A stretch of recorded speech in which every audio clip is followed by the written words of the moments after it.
네, 여기 이 예배 창문을 열라 최성은 목사님이 쓰신 글을 보면요. 영국 BBC 중국 특파원 존 서드워스는 중국에서 CCTV만으로 사람을 찾는다면 얼마나 걸릴지 이 실험을 했는데요. 중국 공안 당국이 CCTV를 이용해 존을 찾는 데는 7분밖에 걸리지 않았다고 합니다.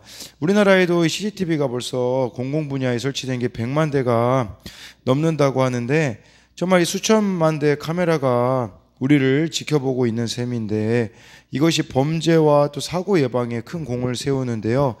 마찬가지로 이 모든 것을 하나님이 지켜보고 계시다라는 거죠. 예배는 살아계신 하나님 앞에 서는 것인데 우리가 이렇게 하나님의 살아계심과 함께 하심을 믿지 않는다면 교회에서 예배를 드린다고 해도 그것은 예배가 아니라는 겁니다. 세상이 CCTV 앞에 서 있다고 한다면 우리는 코람데오 하나님 앞에 서 있는데 중요한 것은 예배 시간뿐 아니라 일상생활 때도 하나님이 나를 지켜보고 계신다는 자세로 살아가야 한다는 것이죠. 그러니까 교회에서의 예배와 삶의 예배가 만나는 지점이 하나님의 영광이 극대화되는 것을 이렇게 경험하게 되어진다라는 겁니다. 그래서 모든 사건, 모든 상황의 주인이 하나님이심을 인정하며 자신의 권리를 내려놓고 철저히 하나님의 다스림을 받을 때 우리는 세상에서 거룩한 영향력을 발휘할 수 있다라고 이렇게 말해주고 있습니다. 오늘은 말라기 2장 10절부터 16절까지인데요. 이 말라기 1장하고 2장 9절까지는 제사장들에게 하나님이 이렇게 책망하신 내용이라고 볼 수 있어요. 근데 오늘 말씀은 이제 일반 백성들의 이 죄를 하나님이 지적하고 계시는데 여러분 그걸 아셔야 돼요. 이 죄를 지적하는 게 우리 입장에서는 상당히 불편합니다. 그런데요, 이 죄를 지적하는 것은 하나님이 사랑한다라는 증거라는 것을 기억하셔야 한다라는 겁니다. 정말 이 죄를 돌이킴으로써 하나님과의 관계가 회복되기를 원하시는 그 하나님의 마음이 여기에 담겨져 있는 것이죠. 그래서 이제 백성을 향한 책망으로 범위가 확대가 되어지는데 10절 보면요, 우리는 한 아버지를 가지지 아니하였느냐, 한 하나님께서 지으신 바가 아니냐, 어찌하여 우리 각 사람이 자기 형제에게 거짓을 행하여 우리 조상들의 언약을 욕되게 하느냐라고 이렇게 말씀해 주고 있습니다. 그러니까 이들이 하나님을 경외하는 길에서 지금 떠났거든요. 그래서 여기 보니까 우리 각 사람이 자기 형제에게 거짓을 행하였다. 이 거짓을 행하다는 것은 믿음을 깨뜨리다, 불성실하게 대하다라는 것이에요. 그래서 이 사람들이 지금 말하고 있는 것은 뭐냐면 이방 여인과 이렇게 결혼을 했거든요. 그러니까 이렇게 이방 여인과 결혼한 것이 하나님을 경외하는 길에서 떠난 것임을 이미 증명한 것이라고 할 수가 있다라는 겁니다. 그래서 그들은요, 중요한 것은 하나님께 반박하고 자기 합리화를 했다라는 거예요. 뭐라고 자기 합리화를 하냐면 한 아버지를 가지지 아니하였느냐 이렇게 말하고 있는 거죠. 한 하나님께서 지으신 바가 아니냐. 이것은 우리 모든 인간은 한 아버지 아담을 가지지 않았느냐, 유대인이든 이방인이든 다 하나님이 지으신 게 아니냐, 이런 식으로 자기들이 이렇게 이방인과 결혼을 하면서 그 죄를 합리화하는 거예요. 하나님이 이방인도 창조하신 게 아니냐, 이제 이런 식으로 말하는 것이죠. 그러니까 이 세상을 살아가면서 이건 우리들에게 있어서는 그런 거죠. 세상에 그냥 여러분들이 취해서 살아가면서 이 세상도 하나님이 다 지으신 게 아니냐, 이런 식으로 말하고 있는 것과 같다라고 볼 수가 있는 것이죠. 그러니까 이 하나님의 말씀대로 살아가는 것은 시대착오적이고 이제 이것은 나와는 관련이 없다라고 여기는 이런 태도를 보이는 것이라고 할 수가 있는 겁니다. 11절에 유다는 거짓을 행하였고 이스라엘과 예루살렘 중에서는 가증한 일을 행하였으며 유다는 여호와께서 사랑하시는 그 성결을 욕되게 하여 이방신의 딸과 결혼하였으니 라고 해가지고요, 이 유다는 거짓을 행하였는데 이스라엘과 예루살렘 중에 가증한 일을 했는데 이것은 바로 이방 여인과 결혼한 것을 말씀해 주고 있어요. 여기서 여호와께서 사랑하시는 그 성결을 욕되게 하여, 이 욕되게 한다라는 말은 찔러 아프게 하다, 오염시켜 더럽게 하다라는 뜻을 가지고 있습니다. 이러한 결혼은 이방 우상에 대한 신앙을 공동체 안에 퍼뜨려서 혼합 종교를 만들어내는 그런 경향을 지닌다라는 것이죠. 말씀이 아니라 이방 결혼을 합리화하는 것을 보면 그들이 얼마나 하나님을 경외하는 길에서 멀리 떠나 있는지를 증명해 주고 있다라는 겁니다. 여러분, 우리도 이것이 이방 결혼만으로 볼 문제가 아니라 사실은 우리도 이 세상을 얼마나 사랑하는지, 그러니까 여러분들이 하나님에 대한 사랑이 식어져 버렸다면 반드시 하나님 이외에 사랑하는 것이 있다라는 뜻이 되거든요. 그러니까 또 내 안에 끊어지지 않는 죄들이 있다면 왜 우리가 그 죄를 끊지 못하겠습니까? 사실은 그 죄를 여전히 사랑하고 있기 때문은 아니겠습니까? 12절에 이 일을 행하는 사람에게 속한 자는 깨는 자나 응답하는 자는 물론이요 만군의 여호와께 제사를 드리는 자도 여호와께서 야곱의 장막 가운데서 끊어 버리시리라 라고 말씀해 주고 있습니다. 그러니까 이 말씀의 의미는 이방인과의 결혼을 증거하는 사람, 부추기는 사람, 또 이렇게 모두가 이렇게 이방인처럼 살아가는 그들은 하나님 백성의 울타리 밖으로 쫓겨나리라고 이렇게 하나님께서 말씀해 주고 있습니다. 정말 하나님 말씀 안에 이렇게 거하지 않는 자들이, 근데 이게 가혹하다고 생각할지 모르겠으나 사실은 충분히 하나님께서는 회개할 기회도 주시는데 정말 그 하나님보다 더 그 무언가를 사랑하고 있는 태도에서 또 문제가 있다고 볼 수가 있는 것이겠죠. 13절에요 너희가 이런 일도 행하나니 곧 눈물과 울음과 탄식으로 여호와의 제단을 가리게 하는도다. 그러므로 여호와께서 다시는 너희의 봉헌물을 돌아보지도 아니하시며 그것을 너희 손에서 기꺼이 받지도 아니하시거늘 이라고 해서요, 너희가 이런 일도 행한다라고 하면서 눈물, 울음, 탄식으로 여호와의 제단을 가리게 한다.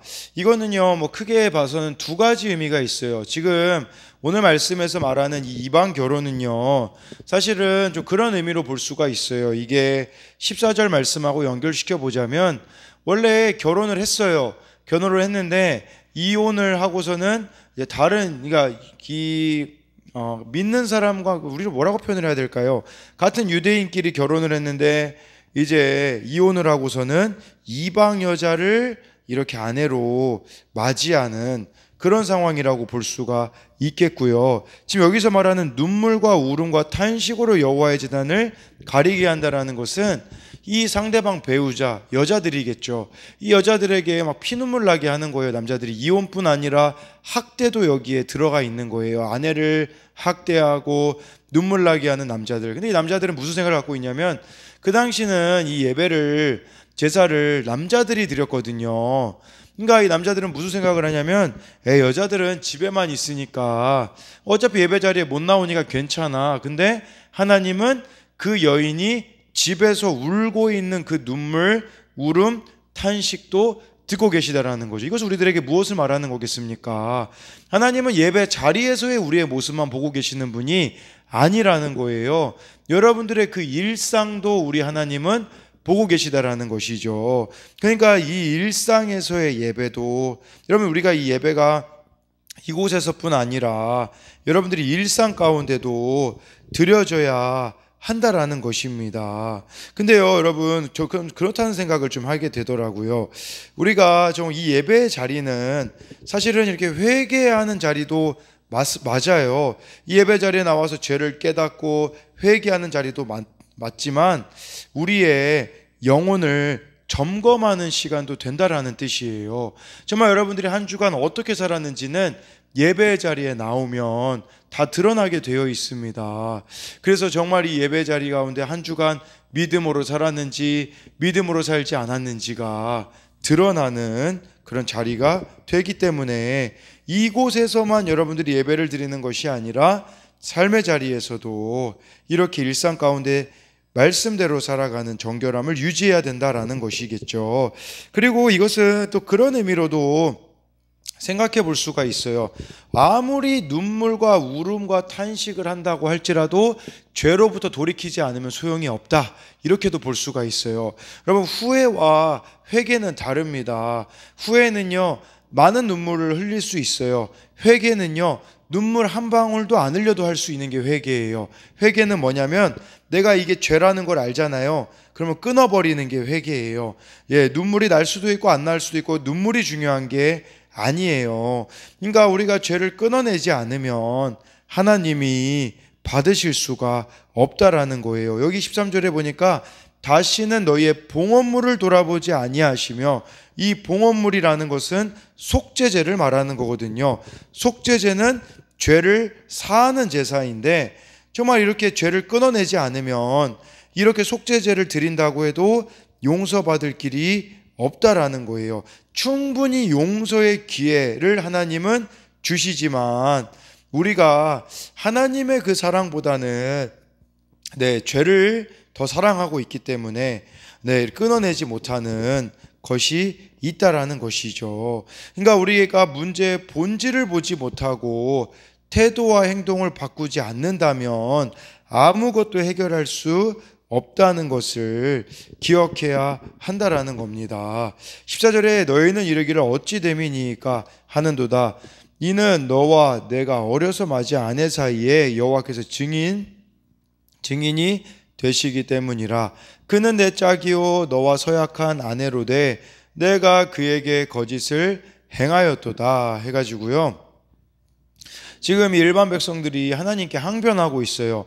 너희는 이르기를 어찌 됨이니까, 무엇 때문입니까? 라고 막 소리치며 하나님 앞에 항변하고 있거든요. 근데 하나님이 대답해 주시는데, 네가 어려서 맞이한 아내가 있는데 그 결혼 사이에 하나님이 증인이 되시는데, 그런데 내 짝인데 내가 그에게 거짓을 행하였다라고 이렇게 말하고 있는 것이죠. 그러니까 이 본처를 버리고 또 다른 여자와 이 이방 여인과 결혼한 그런 남자들에 대한 하나님의 책망이라고 볼 수가 있습니다. 그리고요, 그들이 하나님의 말씀의 뜻을 이해하지 못하는 것은 아니었어요. 근데 하나님이 아무리 그렇게 말씀하시더라도 자신들을 그렇게 대하시는 것을 너무 심한 처사라고 고집을 꺾지 않고 불만을 이렇게 표시하고 있는 이들의 모습이다라고 할 수가 있습니다. 15절에 그에게는 영이 충만하였으나 오직 하나를 만들지 아니하셨느냐, 어찌하여 하나만 만드셨느냐, 이는 경건한 자손을 얻고자 하심이라. 그러므로 내 심령을 삼가 지켜 어려서 맞이한 아내에게 거짓을 행하지 말지니라 해서요, 하나님을 이렇게 그러니까 아까 10절에 이 백성들이 하나님이 아담 한 아버지만 만드셨으니까 아담의 후손으로 온 모든 인간들과 이방 여자도 상관없이 결혼할 수 있겠지라고 이 유다 백성들이 말했는데, 하나님은 뭐라고 말씀하시냐면 내가 왜 하나만 만들었겠냐. 그러니까 하나님이 아담과 하와만 처음에 만드신 것은 그 이유는 경건한 자손을 얻기 위함이었다라고 말씀해주고 있어요. 그러니까 하나님은 많은 사람을 한꺼번에 만드실 수 있었으나 이렇게 아담만 만드시고 아담과 하와만 만드시고 그 자손이 퍼져가게 하시는 방식을 하신 것은 순수성을 지키게 하기 위함이었다라는 거예요. 그리고 이 결혼의 목적은 경건한 자손을 얻기 위함. 이 경건한 자손 얻는다는 거 무엇을 말하는 거겠습니까? 여러분, 결혼의 목적은 행복이 아니라 거룩에 있다라는 것을 우리들에게 말씀해주고 있는 겁니다. 이 결혼의 목적이 행복이 되어져 버리면요, 배우자가 나를 행복하게 하지 못한다고 해서 우리가 떠나가 버리게 되어지는 일들이 생겨지게 되는 것이죠.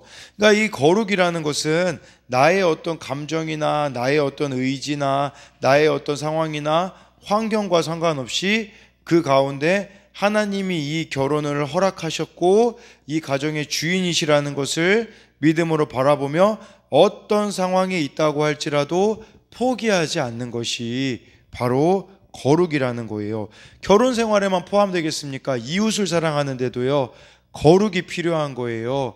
정말 이 이웃사랑에 대한 그 거룩은 우리가 정말 사랑하기 힘든 대상이 있다고 할지라도, 또 용서하기 힘든 대상이 있다고 할지라도 정말 여러분들이 하나님의 말씀을 믿고 내 감정과 내 생각과 상관없이 순종해 버리는 겁니다. 이게 바로 거룩이라는 거예요. 말씀대로 살아가는 것도 마찬가지지 않겠습니까? 얼마나 우리를 불편하게 하는 것이 많은 것 같이 보입니까?